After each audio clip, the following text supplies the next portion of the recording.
Bonjour, je m'appelle Madison et j'ai 34 ans. Mon plus grand rêve en grandissant était de devenir journaliste ou au moins de travailler avec des magazines.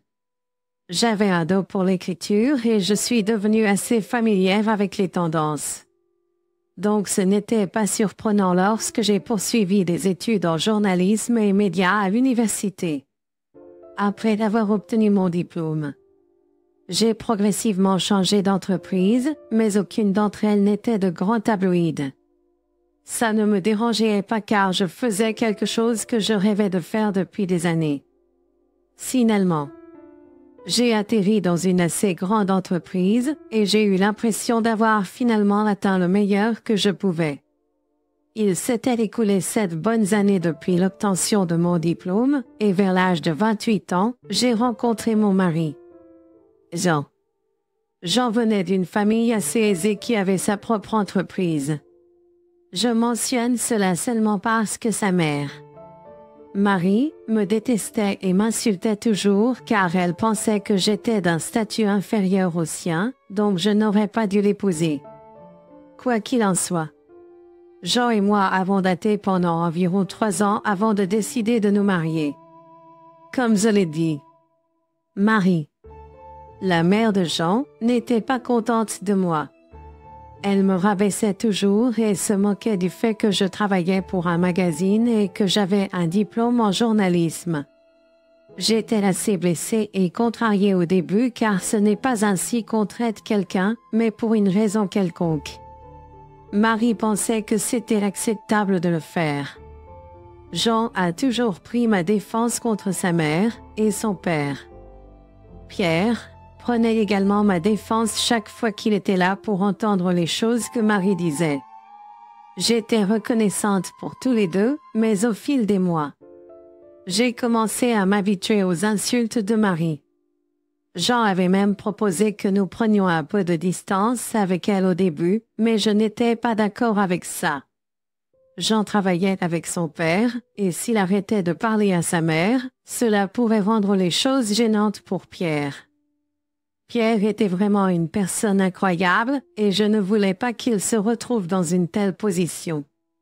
Je ne voulais pas non plus que Jean coupe les ponts avec sa famille à cause de moi. J'ai appris à m'en accommoder, surtout parce que nous ne rencontrions Trish que 2 fois par mois au maximum. Mais cela a changé quand Fred a dû partir à l'étranger pour un projet professionnel. Trish a fait tout un plat sur le fait de ne pas vouloir être seule, et donc Scott et moi avons accepté de la laisser rester avec nous jusqu'au retour de Fred. J'avais un pressentiment que j'allais le regretter, mais dans ma tête, la famille passait toujours en premier.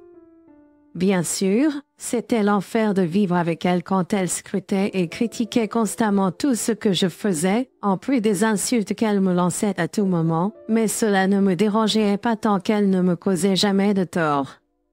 Cela a changé cependant lors d'une semaine fatidique. J'avais une grosse présentation à venir. Nous réaménagions une section particulière de notre magazine et j'avais la responsabilité de fournir une bonne refonte. Cette présentation allait être celle qui déciderait si j'allais obtenir une promotion. Bien sûr, Trish ne savait pas pourquoi c'était important. Je doute que le fait de le savoir aurait changé sa perception de moi de toute façon. Comme Trish restait avec nous, elle a vu à quel point j'étais stressée à ce sujet. La veille de ma grande présentation, je parlais à Jean de mon anxiété concernant ma présentation quand elle nous a entendus et est entrée dans le salon pour donner son avis. C'est très important. Tous les grands patrons me regarderont. Je n'arrive pas à imaginer à quel point cela doit être effrayant pour toi. Je suis contente que tu aies eu relativement moins de difficultés avec ton entreprise, mais ceci, c'est un tout autre jeu.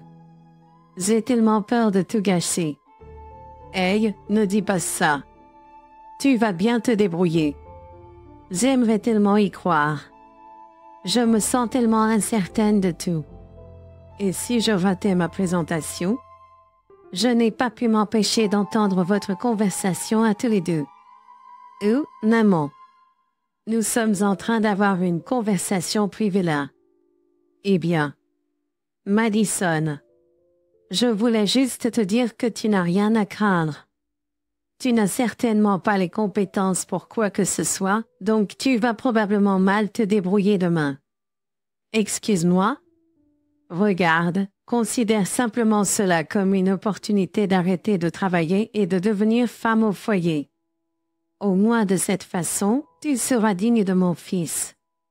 Je n'arrive pas à croire qu'il a réellement épousé une journaliste. Maman, tu dépasses sévèrement les limites en ce moment. Sors. Tu sais quoi? Je n'ai pas le temps pour tes bêtises. Triche. J'ai des choses plus importantes à penser que ton opinion sur moi et ma relation avec ton fils. Comment oses-tu me parler de cette façon? Oh, donc c'est bon pour toi de me parler comme ça, mais pas dans l'autre sens? Jean, dis quelque chose. Ta femme est en train de manquer de respect à ta mère. Elle se défend simplement. Je ne vois aucun mal à cela. Elle t'a endoctriné. Regarde comment tu peux si facilement tourner le dos à la famille. Camille, tu le regretteras.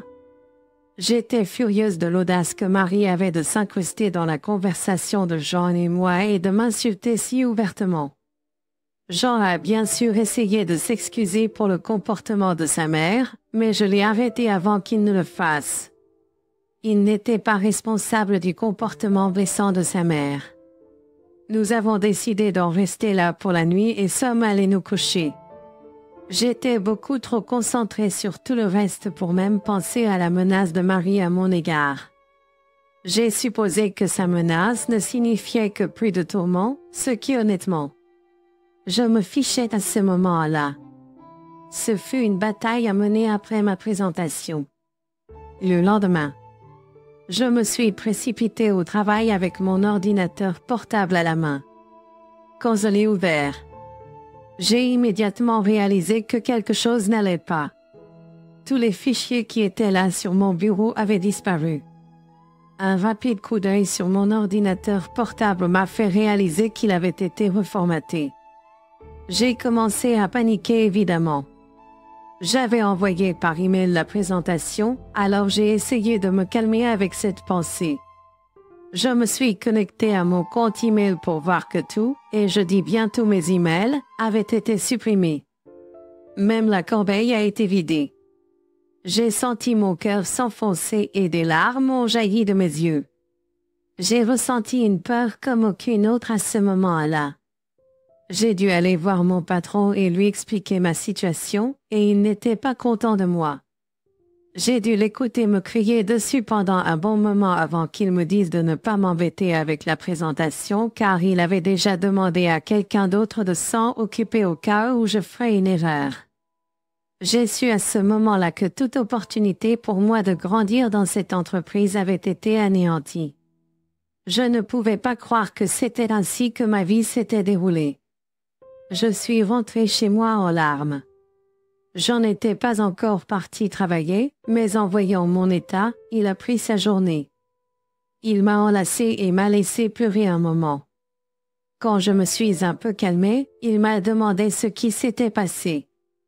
Qu'est-il arrivé, ma chérie? La présentation s'est-elle si mal passée? Il n'y avait pas de présentation pour commencer, du moins pas celle que j'ai faite. Hein? Que veux-tu dire? Tu as tellement travaillé là-dessus, tu as à peine dormi ces derniers jours parce que tu te préparais si dur pour ça. Je sais, mais quand je suis arrivée là-bas, j'ai ouvert mon ordinateur portable pour voir que tout avait été reformaté. Quoi? Comment cela s'est-il produit? Je n'en ai aucune idée. C'était tellement gênant et humiliant de devoir l'expliquer à mon patron. Attends, tu ne l'as peut-être pas sauvegardé ailleurs? Oui. Je me l'ai envoyé par mail, mais même ma boîte de réception et ma corbeille ont été vidées. Oh mon Dieu! Je suis tellement désolée que cela te soit arrivé. Qu'a dit ton patron? Eh bien, il m'a beaucoup crié dessus pour être peu professionnel et paresseux. Il a demandé à quelqu'un d'autre de s'occuper de la présentation. Mais tu as toujours ton travail, n'est-ce pas? Oui, mais je vais rester coincée à ce poste dans cette entreprise. Oh ma chérie. Je suis sûre que tu trouveras un meilleur travail. Je serai à tes côtés en toutes circonstances. Ne t'en fais pas. Continue à travailler ici jusqu'à ce que tu estimes qu'il est approprié de démissionner. Oui. Je vais donner ma démission dès maintenant. Je n'arrive pas à croire que j'ai fait tout cela et que juste au moment où j'avais presque ce que je voulais, ça m'a échappé des mains. J'étais assez déprimée après ça, si je suis honnête. Je suis fière de ma capacité à fournir de bons résultats sur tous mes projets, et avoir quelque chose d'aussi perturbant m'arriver a été traumatisant, pour le moins que l'on puisse dire. Je n'ai pas eu d'autres gros projets ou même de bons projets au travail. J'ai retardé ma démission, mais après une autre semaine de travail là-bas. J'ai su que mon temps était réellement écoulé.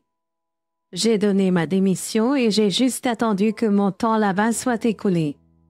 Dans tout cela, Trish semblait étrangement joyeuse. Elle est une fois de plus passée devant notre chambre et m'a vu pleurer après que je sois rentrée précipitamment à la maison.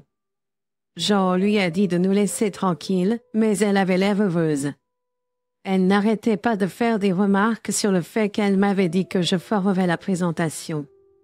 Au début, j'étais très rancunière envers elle, puis j'ai commencé à réfléchir un peu plus à son comportement.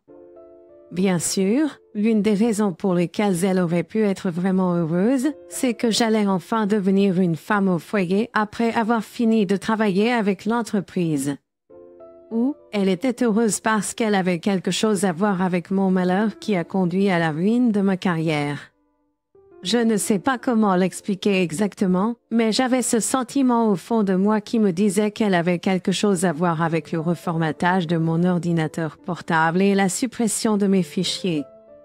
Je voulais en parler à Jean, mais je ne voulais pas aller le voir sans au moins quelques preuves. Je devais comprendre comment j'allais prouver que Marie avait fait quelque chose. J'ai pensé que je pourrais simplement la piéger. Mais avant cela, je me suis procuré une caméra cachée à installer dans le bureau pour pouvoir filmer Marie en train de me saboter. Je me suis commandé une caméra qui ressemblait à un détecteur de fumée et je l'ai placée au plafond. Je l'ai connectée à mon téléphone et j'étais prête à mettre en œuvre mon plan. La prochaine étape était de simplement informer Marie de ma prochaine présentation. Ce n'était pas très difficile à faire. Tout ce que j'avais à faire était de tourner en rond dans le bureau et d'avoir l'air inquiète. Jean était toujours au travail et il n'avait aucun moyen de savoir ce qui se passait. Marie m'a vu tourner en rond et est entrée pour me demander ce qui se passait. « Qu'est-ce qui se passe? Pourquoi as-tu l'air si anxieuse? Pourquoi as-tu l'air si anxieuse encore?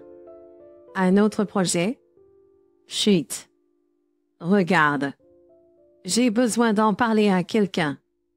Et puisque tu as demandé, on m'a donné une autre opportunité de présenter mon travail et je pourrais avoir une augmentation. Vraiment? Oui, et je suis vraiment anxieux à ce sujet parce que c'est vraiment ma dernière chance de faire les choses correctement et je dois le faire correctement. Pourquoi ne dis-tu pas à Jean à ce sujet? Est-ce parce que ton travail est trop embarrassant? Non, c'est parce que je ne veux pas lui donner de faux espoirs. J'ai l'impression de l'avoir déçu la dernière fois et je ne veux pas refaire la même erreur. Garde ça entre nous deux, d'accord? Je ne fais aucune promesse à ce sujet, même si ce sera vraiment amusant de te voir t'effondrer à nouveau demain.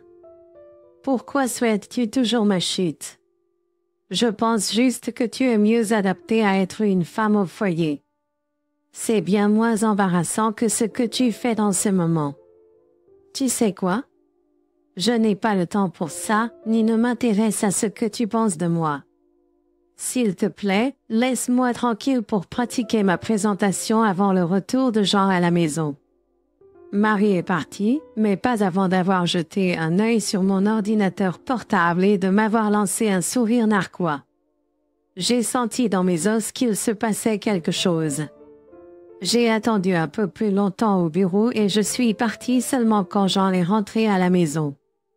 Marie est restée silencieuse à propos de ma présentation, mais elle n'a cessé de me lancer des sourires narquois pendant le dîner.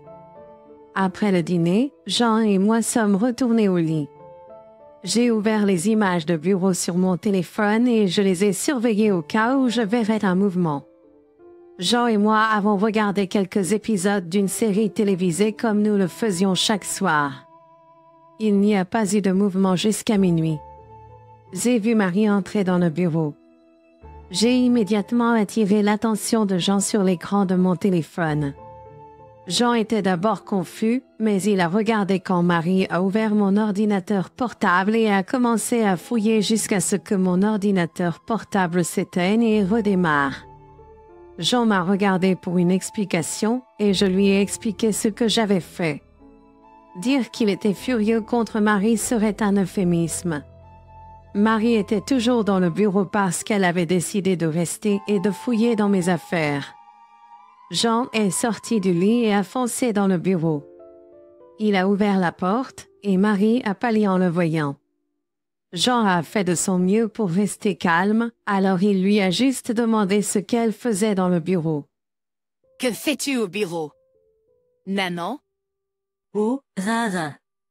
Je ne faisais rien. Vraiment? Et pourquoi l'ordinateur portable de Camille est-il encore ouvert?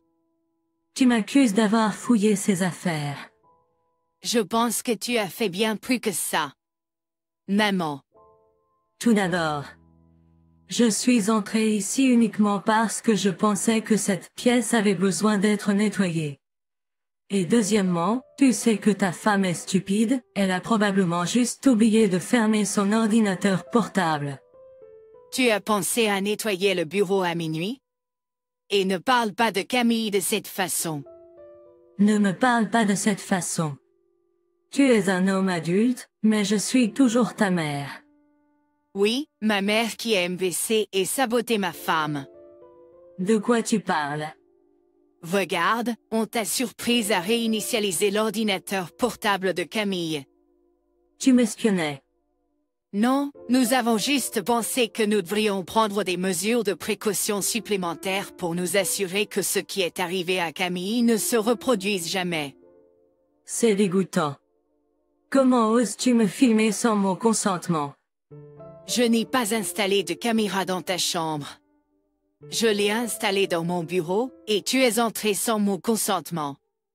De plus, même si c'était dégoûtant, ce n'est rien comparé à ce que tu as fait à Camille. Je veux que tu sortes de notre maison, dès demain matin. Mais je serai toute seule. Je m'en fiche. Le lendemain matin, Trish a essayé de gagner du temps en aidant à préparer le petit déjeuner et en faisant la vaisselle, mais Scott n'en voulait pas. Dès qu'elle eut fini de faire la vaisselle, Scott est descendu avec ses 2 sacs.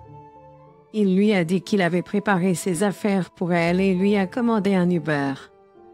Trish a essayé de le supplier de rester et a même commencé à pleurer, ce qui était une expérience très étrange compte tenu du fait qu'elle était habituellement celle qui faisait pleurer les autres. Scott l'a laissée debout là et est allé dans notre chambre. Trish s'est tournée vers moi et a commencé à me crier dessus pour l'avoir piégée. Je lui ai dit que si quelqu'un devait crier, c'était moi. Elle a de la chance que je n'ai pas diffusé les images à tous ses amis et sa famille, mais si elle dépassait les bornes, je veillerai à ce que tout le monde le voie. Si une chose était importante pour tous ses amis et sa famille, c'était d'être gentil. S'ils découvraient ce qu'elle m'avait fait, elle les perdrait tout. Il n'y avait aucune chance qu'elle prenne ce risque, alors elle s'est immédiatement tue. Après le départ de Trish, je me sentais beaucoup plus légère. J'étais toujours contrariée par ma situation professionnelle, mais je savais que je pouvais rebondir et faire mieux qu'avant. Scott a été d'une grande aide tout au long de mon parcours jusqu'à ce que j'atteigne enfin mon objectif. Une fois ma période de préavis terminée, J'ai pris un peu de temps pour me reposer, mais aussi pour réfléchir à la direction que je voulais prendre. Les mois suivants ont été consacrés à suivre plusieurs cours sur d'autres créneaux de mon domaine. Je savais que si je me concentrais sur un créneau particulier et si je décrochais le bon emploi, je pourrais gagner beaucoup plus. Je ne voulais pas exposer Triche, mais après des années à me rabaisser. Je voulais lui montrer de quoi j'étais capable. Je voulais lui montrer de quoi j'étais capable. Je voulais atteindre des sommets que même elle n'avait jamais vus. Et c'est exactement ce que j'ai fait. Steve m'a aidé en parlant bien de moi à plusieurs endroits. La meilleure chose qui soit ressortie du fait d'être riche était le grand nombre de connexions dont on dispose. Grâce à mon expérience et à toute l'aide que Scott m'a apportée, j'ai réussi à décrocher le poste de rédacteur en chef dans un très, très grand magazine. Je parle d'un magazine de renommée mondiale. Le travail était dur, mais ça en valait la peine. Quelque part dans mon parcours pour devenir rédacteur en chef, j'ai oublié comment je voulais montrer à Trish de quoi j'étais capable. En fait, pendant ces mois, nous n'avions eu aucun contact avec elle. Je savais que j'en parlais toujours à son père car, eh bien, ils travaillaient ensemble. Mais j'en avais pas beaucoup entendu parler de sa mère. Son père, Pierre, lui a dit qu'elle était contrariée contre nous pour quelque chose mais a refusé de lui dire quoi. Au moins, Trish a pris au sérieux mon avertissement. Mais je devais finalement la rencontrer.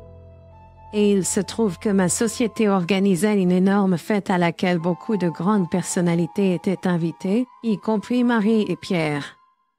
Jean et moi étions habillés sur notre 31 parce que, pour la première fois, nous étions tous les deux des personnes de renom. Quand nous sommes arrivés sur les lieux, Marie et Pierre nous ont immédiatement repérés.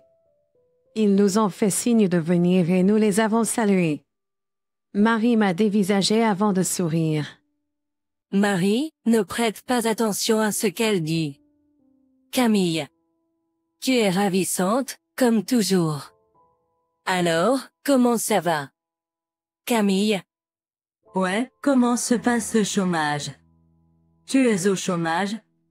Oh ouais, elle a eu un sacré problème avec son travail et ils l'ont virée. J'ai toujours dit qu'elle n'était pas adaptée pour notre fils. Regarde là.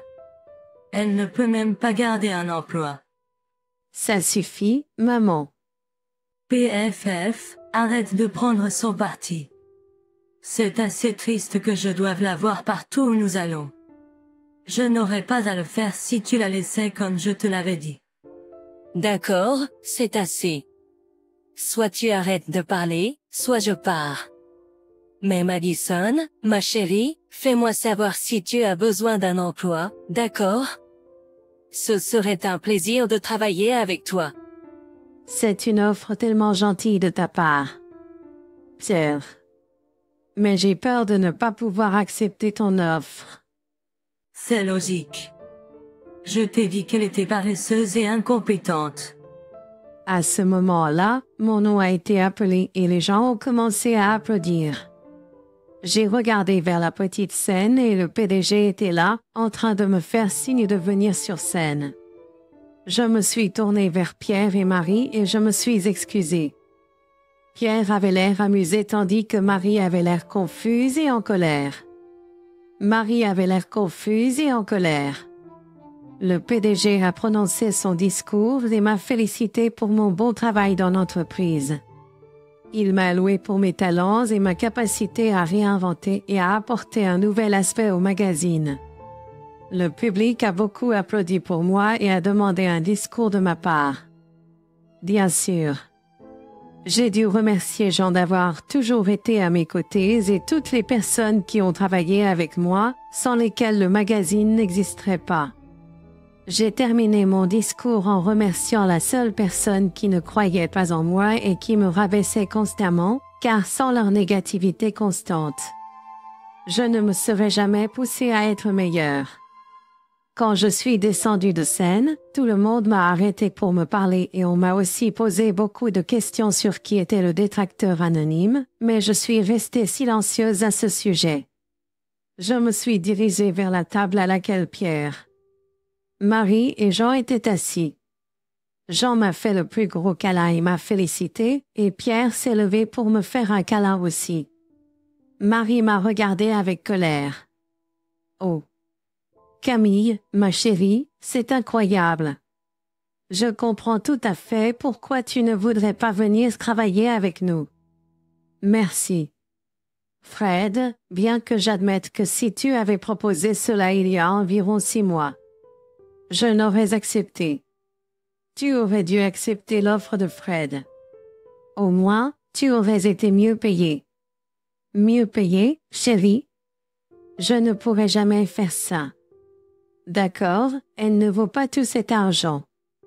Non. Je ne veux pas dire ça. Je veux dire que je ne pourrai jamais égaler ce qu'elle gagne actuellement. Hein? De quoi parles-tu? Veux-tu que je lui dise? Madison? Si je le dis, ça sonnera juste prétentieux, donc fais-moi l'honneur, s'il te plaît. Madison gagne au moins 5 fois plus que moi dans son poste actuel ici. Toi? Oh oui, elle a beaucoup plus d'argent que Scott ou moi ne pourrions jamais voir de notre vivant. Ce n'est pas possible. Tu dois te tromper. Il n'a pas tort, maman. Je le pensais vraiment quand je t'ai remercié. Sache juste que tu as été rien de moins qu'une brute avec moi, et j'espère que me voir beaucoup plus réussi que n'importe qui dans ta famille te pique. Oh regarde. J'ai des gens plus importants avec qui parler. Tu devras excuser Jean et moi. Pierre, n'hésite pas à venir nous voir quand tu veux. Au revoir. Marie. Pierre a ri et a levé son verre pour trinquer avec moi alors que Jean et moi laissions une Marie abasourdie à la table. Je ne m'étais jamais senti plus vivant et satisfait de ma vie. C'était vraiment un exploit incroyable que j'avais accompli et j'étais fière de là où Jean était arrivé. Je suis également très reconnaissant à Jean de m'avoir soutenu. Merci de m'avoir écouté.